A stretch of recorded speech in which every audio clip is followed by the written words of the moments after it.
నమస్తే, welcome to 99 TV. Iran మీద Israel America సంయుక్త దాడులు, ఖమేనీ హతమవటం, ఇవన్నీ అందరం అన్నీ మాట్లాడుకున్నాం. బట్ ఎలా ప్లాన్ చేశారు, ఎలా ఎగ్జిక్యూట్ చేశారు, ఎవరిని మేనేజ్ చేశారు, ఎంతమందిని ఆపరేట్ చేశారు, ఇది చాలా కీలకమైన అంశం. చాలామంది తెలుసుకోవాలనుకుంటున్నారు. That geo political affairs expert senior journalist Suresh Kochattil గారి మాటల్లో వినాలనేది చాలామంది అభిమతం. సురేష్ గారు నమస్తే. నమస్తే వాజన్ గారు. ఇది ఆల్మోస్ట్ ఒక హాలీవుడ్ మూవీలాగా జరిగింది. సరే, మధు రోజు అనుకోండి, మనకి తెలిసిపోయింది వాళ్ళు వెళ్ళటం, ల్యాండ్ అవటం, పికప్ చేయటం, మళ్ళీ తీసుకొచ్చేయటం.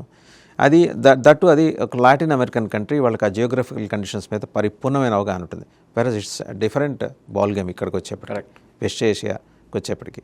ఎందుకంటే దీని టోపోగ్రఫీ కానీ, అసలు పర్వతాలు, శ్రేణులు, వాగులు, వంకలు, నదులు ఏం అర్థం కాదు. అలాంటి చోట ఫలానా చోట ఖమేనీ ఉన్నాడు, ఖమేనీని ఫలానా చోట కొడితే తక్షణం చచ్చిపోతాడని ఎలా ఫైండ్ అవుట్ చేశారు వీళ్ళు? అసలు దానికన్నా ముందు మనం ఇది ఒక టైం లైన్ తీసుకుందాం. 4 రోజుల ముందు నుంచి ప్లానింగ్ చాలా రోజు జరిగింది అనుకోండి. కానీ 45 days నుంచి దీన్ని ఆ రోజు చేయాలని చెప్పి ఏముండే కారణాలు. ఒకటి, ఈ స్ట్రైక్ కన్నా 4 రోజుల ముందు వీళ్ళు మాట్లాడుకుంటున్నారు. మీకు గుర్తుంటుంది, పీస్ టాక్స్ నడుస్తుంది. ఒమాన్ ఫారిన్ మినిస్టర్ ఆయాంలో ఇరాన్ అండ్ యుఎస్ మాట్లాడుతున్నారు.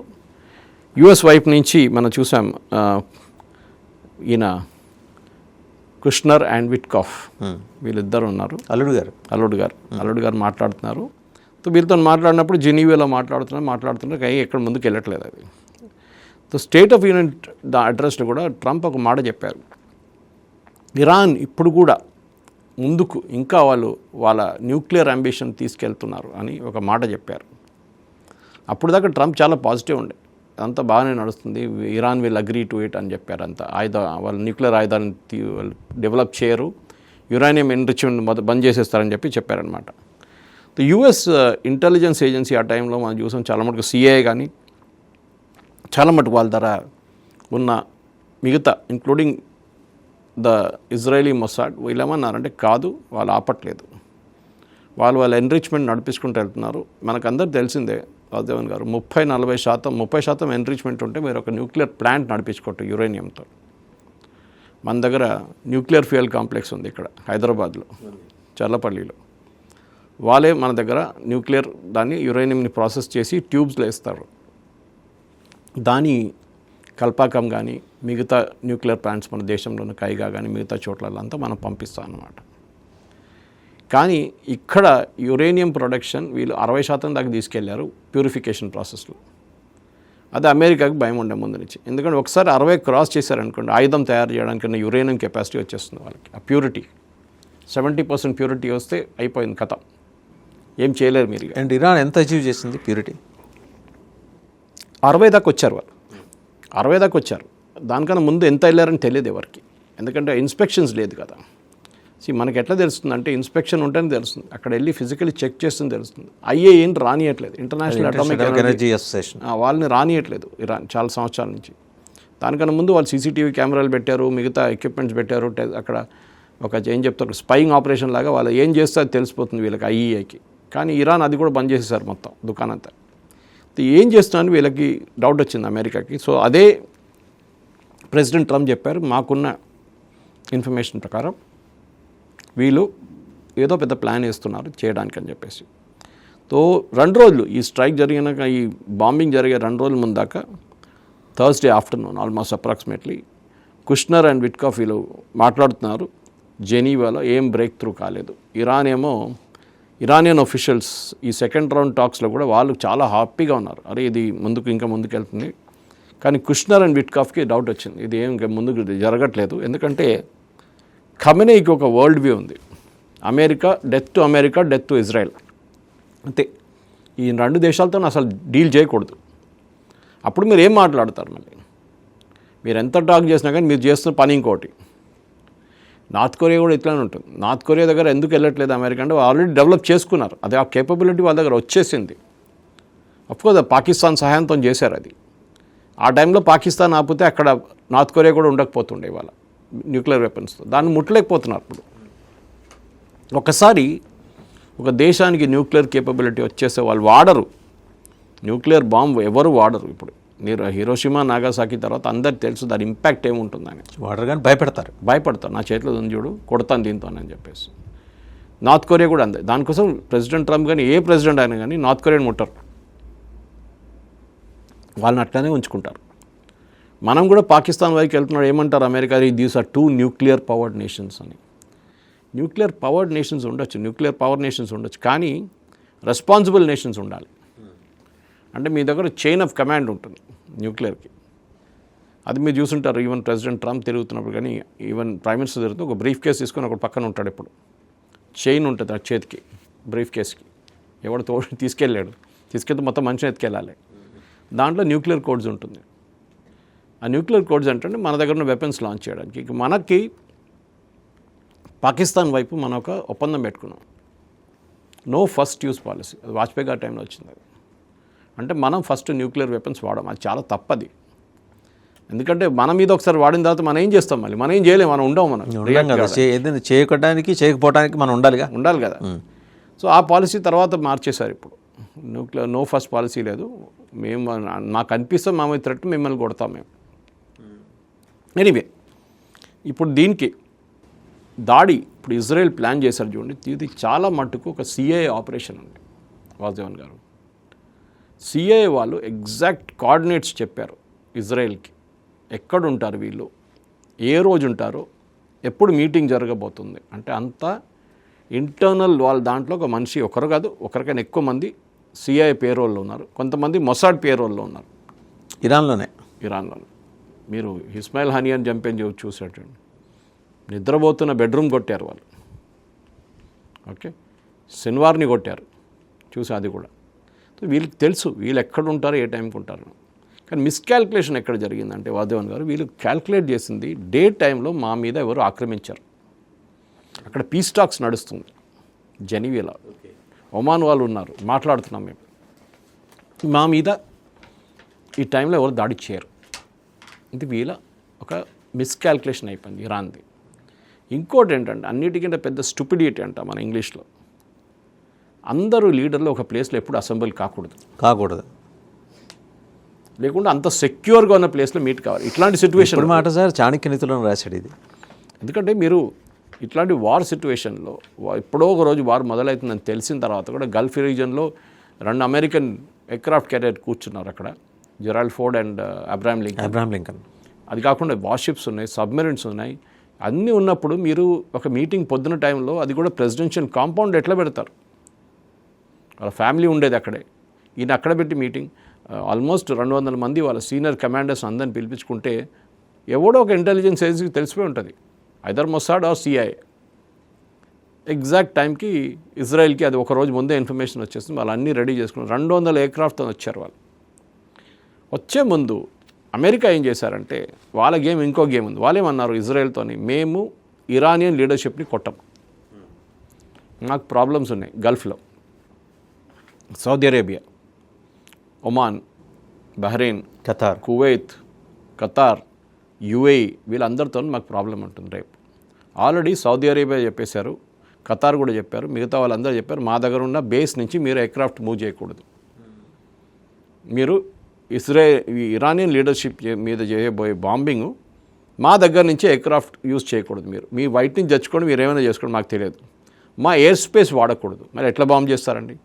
సౌదీ అరేబియన్ ఎయిర్ స్పేస్ కాకుండా అటువైపు నుంచి ఎట్లా వస్తారు, ఇటు ఖతార్ ఎయిర్ స్పేస్ చేసుకుంటే ఎట్లా? సౌదీ చెప్పాడుగా మా ఎయిర్ స్పేస్ వాడమాకండి అని.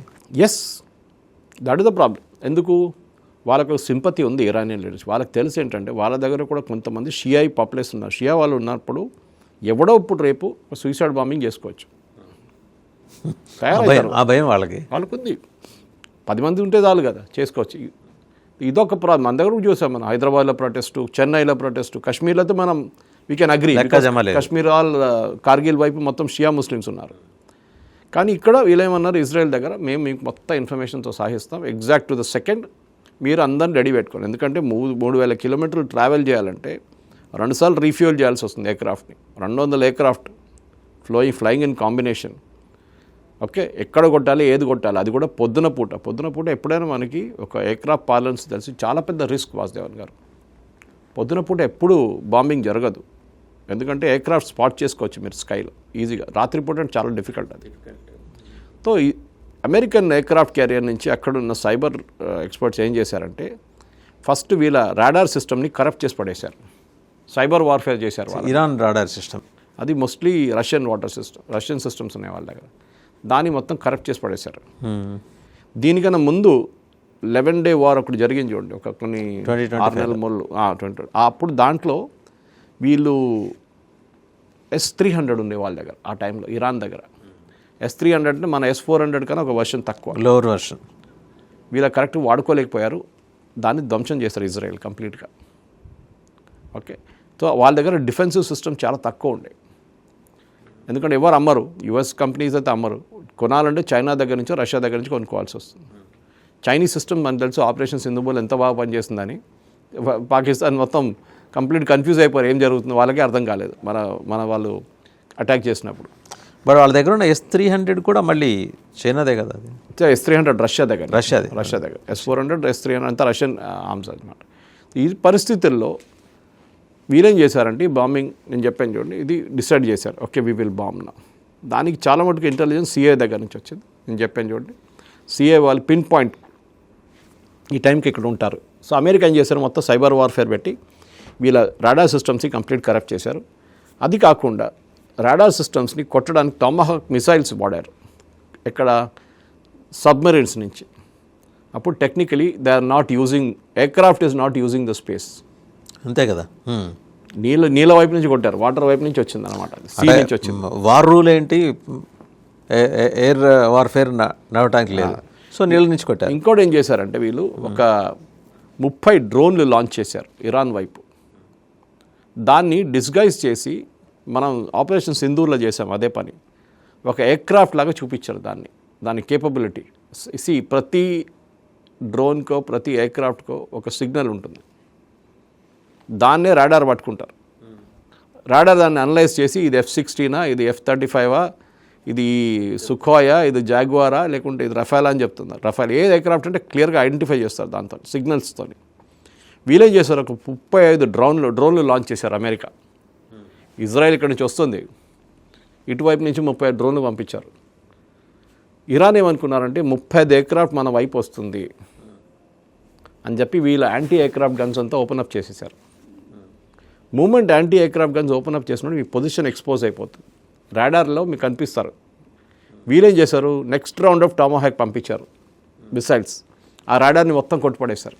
ఆ రాడార్లో ఉన్న కంప్లీట్ యాంటీ ఎయిర్క్రాఫ్ట్ గన్స్ ఎక్కడెక్కడ ఉందో మొత్తం కొట్టేశారు.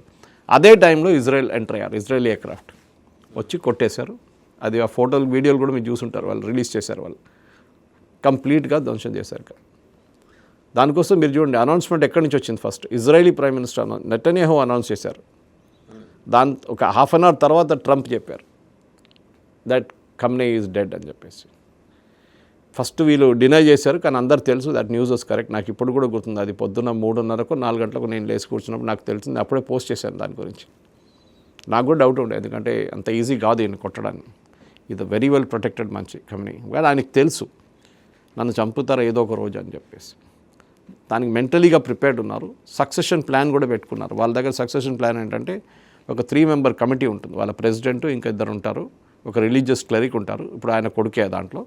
దాన్ని కూర్చొని డిసైడ్ చేస్తారు నెక్స్ట్ సుప్రీం లీడర్ ఎవరైతారని. ఖొమేనీ తర్వాత ఖమ్నే వచ్చిండ్రు, ఖమ్నే తర్వాత ఎవరని. సో ఆయన ఉన్నప్పుడు ఏం చెప్పారంటే నాకు కొడుకు కాకూడదు, ఇంకెవరైనా అయితే నాకు ప్రాబ్లం లేదు, కొడుకులు 2-3 ఉన్నారు ఆయనకి, వీళ్ళెవరు కాకూడదు అని చెప్పేసి. ఎనీవే, కానీ ఆపరేషన్ సింబలిజం ఏంటంటే ఒకటి వాసుదేవన్ గారు ఆయిల్, ఇక్కడ కూడా ఆయిలే ప్రాబ్లం ఉంది. ఇరాన్లో ఉన్న ఆయిల్ కెపాసిటీ లోకంలో 3వ స్థానంలో ఉన్నారు Iran. First is Venezuela, second is Saudi Arabia, 3వది ఇరాన్. వాళ్ళు second largest gas reserves in the world. Qatar తర్వాత నెక్స్ట్ హైయెస్ట్ ఇస్ ఇరాన్. ఇప్పుడు ఆలోచించండి, లాస్ట్ 3 సంవత్సరాల నుంచి వాసుదేవన్ గారు Iran is producing only 3% of the world oil, only 3%. వాళ్ళు విపరీతంగా అమ్ముకోవచ్చు యాక్చువల్లీ, కానీ ఈ రెజీమ్ వచ్చిన తర్వాత ఒక షరియా లా తీసుకొచ్చారు, యురేనియం ప్రొడక్షన్ ప్రాబ్లం అయిపోయింది. యుఎస్ వాళ్ళని మొత్తం బ్యాన్ చేసి పడేశారు మార్కెట్ నుంచి అమ్మడం. మనం ఫస్ట్ కొన్నాం వాళ్ళ దగ్గర నుంచి, దాని తర్వాత మన మీద ప్రెషర్ పెట్టారు, మనం బంద్ చేశారు. చైనా కొంటున్నారు, చైనాకి ఎవడు పట్టించుకోరు. చైనా ఎక్కడైనా కొనుక్కుంటారు, రష్యా దగ్గర కొనుక్కుంటారు, వెనజువేలా కొనుక్కుంటారు, ఇరాన్ కొనుక్కుంటారు. వాళ్ళకి ప్రాబ్లమే లేదు, వాళ్ళ మీద ఎవరు టారిఫ్లు పెడితే వాళ్ళు చూపిస్తారు వాళ్ళ పవర్. అదే టైంలో ఈ స్ట్రైట్ ఆఫ్ హార్మూజ్ నిన్నటి నుంచి ప్రాబ్లం మొదలైంది. స్ట్రైట్ ఆఫ్ హార్మూజ్ అనేది లోకంలో 20% ఆయిల్ దాని నుంచి ఫ్లో అవుతుంది. సౌదీ అరేబియా కానీ ఇరాన్ కానీ అటువైపు యమన్ ఉన్నారు అటువైపు. సో ఈ హూతీలు అక్కడి నుంచి షిప్ మీద ముందు కొడుతున్నాయి, మీకు గుర్తుంది. అక్కడ కాకుండా రెడ్ సీలో కొడతారు వీళ్ళు. ఇప్పుడు నిన్న ఒక ట్యాంకర్ని కొట్టారు, ఇరాన్ కొట్టారు. ఐరానికల్ ఆ ట్యాంకర్లో 15 మంది ఇరానియన్స్ ఉన్నారు, 5 ఇండియన్స్. ఎనీవే ఆ ట్యాంకర్ ఇప్పుడు మొత్తం ఇట్ స్కాట్ ఫైర్, అది ఇంకా రెస్క్యూ చేయలేము దాన్ని. కానీ సిగ్నల్ ఏమైందంటే సడన్గా ఇప్పుడు స్ట్రైట్ ఆఫ్ హార్మూజ్ బంద్ అయిపోతే ఆయిల్ ప్రైసెస్ పెరుగుతుంది. సో ఇప్పుడు ఆయిల్ మార్కెట్ ఓపెన్ కానీ మినిమం ఒక $10 పర్ బ్యారెల్ పెరుగుతుంది. ఇవాళ కావచ్చు, 5 రేపు కావచ్చు. సో ఒపెక్ ఏం చేశారు, oil producing and exporting countries వాళ్ళ ప్రొడక్షన్ పెంచడానికి ప్లాన్ చేసుకున్నారు. ఇప్పుడు ప్రొడక్షన్ పెంచుతారు, బట్ పంపించడానికి ఉన్నాయి రూట్స్, మిగతా రూట్స్ పైప్ లైన్స్ ఉన్నాయి కొన్ని, కానీ పైప్ లైన్స్ అంత సరిపోదు కెపాసిటీ సరిపోదు. ఎందుకంటే అన్ని countries straight of Hormuz use చేయరు, రెడ్ సీ యూజ్ చేయరు. సో దానికి ఇంకో ప్రొటెక్షన్ ఉంది. ఇంకోటి ఏంటంటే యూరోపియన్ కంట్రీస్ యూజ్ చేయకపోవచ్చు, బట్ ఈ గల్ఫ్ నేషన్స్ ఇప్పుడు ఏం చేశారంటే సౌదీ అరేబియా యూఏఈతో సహా కలిసి ఇరాన్కి వార్నింగ్ ఇచ్చారు నిన్న రాత్రి. మీరు స్ట్రైట్ ఆఫ్ హార్మూజ్ బంద్ చేస్తే మేము ఫుల్ ఫ్లెజ్డ్గా మా వైపు నుంచి అమెరికాకి సహకరిస్తాం, అమెరికాకి ఏ సపోర్ట్ కావాలంటే మేము ఇస్తాం. మేము ఇవాళ దాకా ఆగి ఉన్నాం మిమ్మల్ని ప్రొటెక్ట్ చేయడానికి. ఇప్పుడు మీరు మా మీద దాడి చేస్తున్నారు. దుబాయ్ ఎయిర్పోర్ట్ మీద దాడి చేయడం ఏంటండి? అవసరమే ఉంది. ఎందుకంటే అవసరం ఉంది. Because Dubai the world's busiest airport. చాలా మటుకు ట్రాన్సిట్ ప్యాసింజర్స్ వస్తారు ఇక్కడ, హైదరాబాదు, ఢిల్లీ, ముంబై, ఇక్కడ మన వైపు నుంచి మిగతా దేశాల నుంచి వచ్చి దుబాయ్ నుంచి మిగతా దేశాలకు వెళ్తారు. ఓకే, ఒక ట్రాన్సిట్ పాయింట్, చాలా పెద్ద ట్రాన్సిట్ పాయింట్. దాన్ని కొట్టారనుకోండి ఏవియేషన్ ఇండస్ట్రీ ఆగిపోతుంది కంప్లీట్గా. This is the problem. So ఈ పరిస్థితుల్లో వాద్యాన్ గారు ఏం చేయబోతున్నారంటే ఇప్పుడు వీళ్ళు ప్రెషర్ పెడుతున్నారు ఇరాన్ మీద, దాట్ మీరు ఆపేసేయండి మీ బాంబింగ్, మీరు ఇంకా ముందుకు తీసుకెళ్ళకూడదు. తీసుకెళ్తే మేము అమెరికాకి కంప్లీట్ సహకారం ఇచ్చేస్తాం. ఈవెన్ ఇజ్రాయెల్ కూడా పర్మిషన్ ఇస్తాం కాబట్టి ఫ్లై ఓవర్ సౌదీ అరేబియా. ఇరాన్కి భయం. రెండవది, ఇరాన్ దగ్గర ఇంకా ఎన్ని ఆయుధాలు ఉన్నాయి, మిసైల్స్, ఎన్ని డ్రోన్స్ ఉంటాయి తెలియదు మనకు. వాళ్ళ దగ్గర 30,000 40,000 ఉందంటున్నారు. కానీ దాంతో చాలా మటుకు ఫస్ట్ 11 డే వార్లోనే కొట్టేసి 87,000 ఉన్నాయని అంటున్నారు. అది ఇప్పుడు లేదంతా లేదు, ఎందుకంటే ద ఫస్ట్ టైం 11 డే వార్లోనే చాలా మటుకు కొట్టేశారు. అమెరికా B-2 బాంబర్స్ తీసుకొచ్చి ధ్వంసం చేశారు చాలా మటుకు. ఇప్పుడు వాళ్ళ దగ్గర 40,000 నుంచి 45,000 ఉందంట. అది కూడా నిన్న రాత్రి B-2 బాంబర్స్ యూజ్ చేసి అమెరికా మళ్ళీ ధ్వంసం చేశారు దాన్ని. లాంచర్స్ వాళ్ళ దగ్గర లేదు ఇప్పుడు. ఎందుకంటే ఈ లాంచర్ అనగానే వాసుదేవన్ గారు మీరు ఐదర్ ఒక బిల్డింగ్ లోపల పెట్టాలి, అది బిల్డింగ్ ఓపెన్ అప్ చేసి మీరు కొట్టేసి మళ్ళీ బిల్డింగ్ బంద్ చేయాల్సి వస్తుంది రూఫ్ లాగా. అది దాని లోపల శాటిలైట్ క్యాప్చర్ చేసుకుంటారు ఇది ఎక్కడి నుంచి వచ్చింది. వాళ్ళు కరెక్ట్గా కోఆర్డినేట్స్ చేయగానే మిసైల్ పంపించి కొట్టేస్తారు అమెరికా కానీ ఇజ్రాయెల్ కానీ. అది కాకుండా వీళ్ళు ఈ బిల్డింగ్ బేస్డ్ కాకుండా సెల్లార్లో పెడతారు. ఒకసారి సెల్లార్ నుంచి బయటకు వచ్చి కొట్టి లోపలికి దారిపోతారు. ట్రక్ మీద పెడతారు, ఫ్లాట్ బెడ్ ట్రక్స్ ఉంటుంది, దాన్ని అంతా మోచేసి ఒక హైడింగ్ ప్లేస్లో పెట్టేసి బయటికి తీసుకొస్తారు, మిసైల్ పెడతారు, కొట్టేసి మళ్ళీ లోపలికి వెళ్ళిపోతుంది. మీకు వచ్చేది 5-10 సెకండ్లో 20 సెకండ్ టైమే ఉంటుంది. ఆ టైంలో వాళ్ళు డిటెక్ట్ చేసుకుంటారు అమెరికా కానీ ఇజ్రాయెల్ కానీ ఎవరైనా కానీ. దాని తర్వాత వాళ్ళు నేను చెప్పినట్లు వాళ్ళు మిసైల్స్ పంపిస్తారు. సో వీళ్ళు లాంచర్స్ చాలా మటుకు డిస్ట్రాయ్ చేశారంట. లాస్ట్ 3 రోజులు అది చాలా జరిగింది. అది మీకు మిసైల్ మీద ఉండి మీరు లాంచ్ చేస్తారు. డ్రోన్ మీరు పంపించచ్చు అప్పుడు కూడా, కానీ మిసైల్ లాంచ్ చేయాలంటే లాంచర్ కావాలి. మీకు దీవాళి పటాకాలు కాస్తున్నప్పుడు బాటిల్ లోపల ఎందుకు పెడతాం? అది లాంచర్, మన లాంచర్ లాగానే, ఎందుకంటే అటు ఇటు కదలకుండా అక్కడ ఉంటుంది అది. సో ప్రిసైజ్ పాయింట్ పెట్టి దాన్ని ఫైర్ చేస్తారనమాట. బట్ ఒకటి సార్, 400 బాలిస్టిక్ మిసైల్స్ 12 అవర్స్ వ్యవధిలో ఇరాన్ ఫైర్ చేసింది. చేయొచ్చు, కానీ పిచ్చోన్ చేతిలో రాయిలాగా అయిపోయింది. ఇప్పుడు మన దివాళీ పటాకాలు again sorry to bring it back, కానీ దాంట్లో మన పెట్టే డైరెక్షన్ కాదు ఒకసారి వెళ్ళేది అది. ఇప్పుడు వాళ్ళు ఎట్లా కొడుతున్నారు అంటే ఎక్కడెక్కడో కొడుతున్నారు. ఎందుకంటే వాళ్ళ కమాండర్స్ అందరూ చనిపోయారు. సీనియర్ పీపుల్ ఎవరు లేరు. డిఫెన్స్ మినిస్టర్ పోయాడు, ఆర్మీ చీఫ్ వెళ్ళిపోయాడు, నేవీ చీఫ్ అవుట్, అందరు అవుట్. ఎయిర్ ఫోర్స్ వాళ్ళ complete top command is out, even air force chief కూడా. So second in command take over చేసినప్పుడు మీకు కమాండ్ అండ్ కంట్రోల్ ఫెసిలిటీ, దాని మీద వీళ్ళు కొడుతున్నారు కాన్స్టెంట్గా. ఏదో మీరు ఫ్రీగా కూర్చొని ఫైర్ చేయడం కాదు ఇది. మీరు ఎప్పుడు పైన చదువు పడుతుందో తెలియదు మీ మీద. ఆ పరిస్థితుల్లో ఉన్నారు వాళ్ళు. ఇట్లాంటి పరిస్థితుల్లో ఇరాన్ దగ్గర ఇంకొక 3-4 రోజులు, ఒక వారం మ్యాక్సిమం వాళ్ళ దగ్గర ఆయుధాలు ఉంటాయి. దాని తర్వాత ఏముండదు. కానీ వాళ్ళ దగ్గర హైపర్సోనిక్ మిసైల్స్ ఉన్నాయి కదా సార్, అది కూడా డిస్ట్రాయ్ చేయొచ్చు. హైపర్సోనిక్ ఉండి ఫైదా లేదు కదా.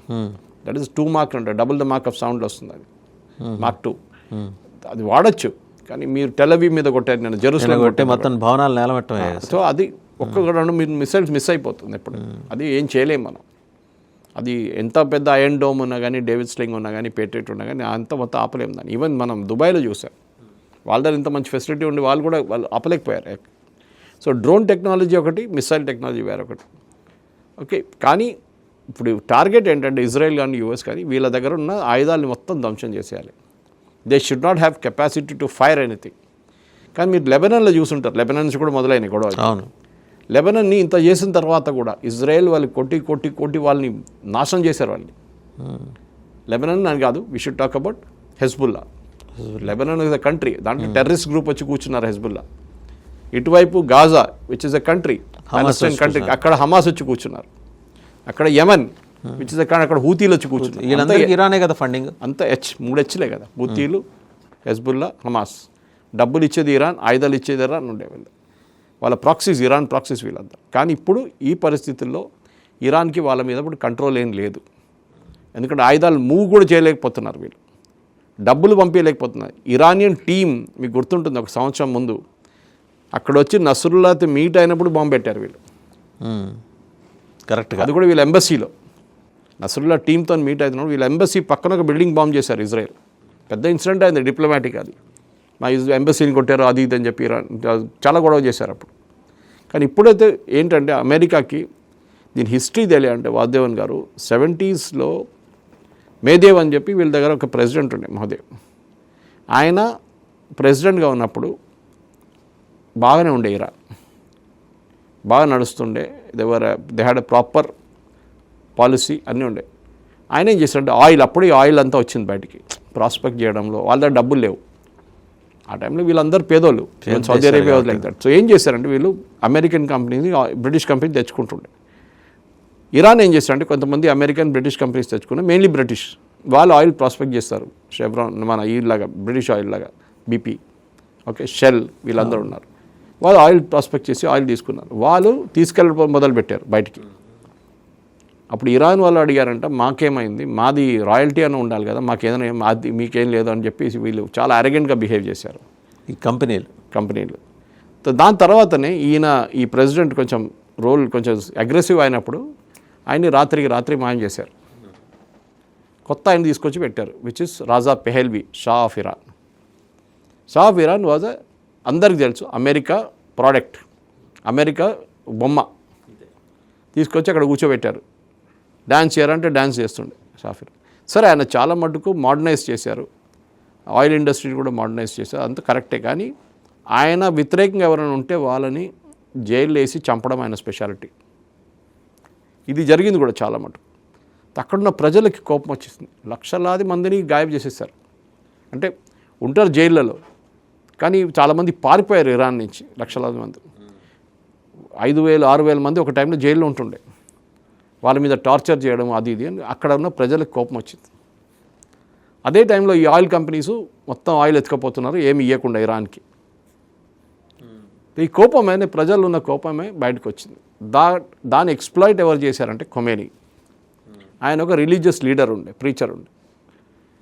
కోమ్ అని చెప్పి ఇరాన్లో అన్ని one of the holiest towns ఇప్పుడు బాంబ్ చేశారు మొన్న, ఇజ్రాయెల్, సౌదీ, వీళ్ళ అమెరికా కలిసి. కోమ్లో ఈయన ఒక క్లరిక్గా ఉన్నారంటే ఒక ఇస్లామిక్ మౌలీలాగా చదువుకోవడం, ఇస్లామిక్ పర్సీ అదంతా చదువుకున్న ఆయన ఒక మ్యాగ్నెటిక్ ఫిగర్గా మారిపోయారు. ఈ క్రౌడ్ని మొత్తం గ్యాదర్ చేసి షా ఆఫ్ ఇరాన్ వ్యతిరేకంగా ప్రొటెస్ట్ చేసి షా ఏం చేశాడు, ఈయన తీసేసి ఇరాక్లో పంపించేశారు. నజాఫ్ అని చెప్పి వాళ్ళ అనే హోలీ టౌన్ ఒకటి ఉంది, అక్కడ పంపించేశారు. అక్కడ కూర్చొని కూడా ఈయన మనల్ని మొదలుపెట్టాడు గొడవ. ఇరాన్లో వాళ్ళు రెజ్యూమ్ చేంజ్ కావాలి, అక్కడ షా ఆఫ్ ఇరాన్ తీసేసేయాలి, ప్రొటెస్ట్, డెమాన్స్ట్రేషన్, అది ఇది. ఇరాకీ వాళ్ళు కూడా సద్దాం హుస్సేన్ గాట్ ఫెడప్. ఆ టైం సద్దాం దానికన్నా ముందు actually he got fed up. He said take this fellow out. తీసుకెళ్ళి అక్కడ పడేశారు. ఇక్కడ ఫ్రాన్స్లో పడేసినప్పుడు అక్కడ కూడుకున్నారు, అక్కడ కూడా లేదు. అక్కడ వీళ్ళందరూ రావడం మొదలుపెట్టారు. అక్కడ స్పీచెస్ ఎక్కువ వేయలేదు, కానీ ఇరానియన్స్ ఒక పిలిగ్రిమేజ్ సైట్ లాగా వాడుకున్నారు. ఒక టైంలో ఇప్పుడు స్వామీలు ఉంటారు చూడండి, మన దగ్గర సాయిబాబా ఉండే పుట్టపర్తి, ఆయన కలవడానికి లక్షలాది మంది వెళ్తారు పుట్టపర్తి ఆ టైంలో బతుకున్నప్పుడు. ఇది అట్లా అయిపోయింది అన్నమాట. అక్కడి నుంచి మళ్ళీ ఇన్ని ప్రొటెస్ట్ మొదలుపెట్టారు. ఇరాన్లో గొడవ మొదలైంది. దాని తర్వాత మీకు తెలిసిందే 71 ఈ was deposed. Shah of Iran was remove from office. దాని తర్వాత వీళ్ళు వచ్చారు 89 వరకు ఖొమైనీ. దాని తర్వాత 40 సంవత్సరాలు ఈయన ఖొమైనీ. ఇరాన్ ఇప్పుడు కూడా వాసుదేవన్ గారు one of the most progressive educational countries. గల్ఫ్లో ఏ కంట్రీ ఆ లెవెల్కి రాలేదు. వాళ్ళ మహిళల్లో education even at post graduate level is 99%, 99%. చాలా అడ్వాన్స్డ్ వాళ్ళ ఎడ్యుకేషన్ సిస్టమ్. వాళ్ళ health care one of the best. కానీ ఈ ముల్లాలు కలిసి మొత్తం దాన్ని వాళ్ళ కంట్రీని తీసుకెళ్ళిపోయారు. 18th సెంచరీకి తీసుకెళ్ళిపోయారు వీళ్ళు. ఏమనంటే ఇస్లామిక్ రిపబ్లిక్ అంటే, ఏమనకంటే షరియా అంటారు. ఇది నడవదు. ఎందుకంటే ఇప్పుడున్న దాంట్లో సరే అట్లాంటి రాజ్యం ఏమైనా ఉందా గల్ఫ్లో అంటే ఎక్కడ లేదు. మీరు చూడండి, ఎక్కడ లేదు అది. So Iran became one such place అనమాట. ఆఫ్ఘనిస్తాన్ ఆఫ్ కోర్స్ చెప్పుకోవచ్చు ఇప్పుడు కావాలంటే. Afghanistan is one such place. ఇప్పుడు ఈ పరిస్థితుల్లో అక్కడున్న ప్రజలు కూడా విసుకొచ్చేసింది. ఒకటి, వీళ్ళ కరెన్సీ వాల్యూ చాలా పడిపోయింది. ఎందుకంటే అమెరికా వీళ్ళని ఇంటర్నేషనల్ మార్కెట్లో రానియట్లేదు, ఇరాన్ని ఆయిల్ అమ్మనియట్లేదు. ఇన్ఫ్లేషన్ పెరిగిపోయింది, చాలా పెరిగింది. మీరు బిలీవ్ చేయరు, షా ఆఫ్ ఇరాన్ ఉన్నప్పుడుకి ఇప్పటికి వాళ్ళ కరెన్సీ 99% పడిపోయింది.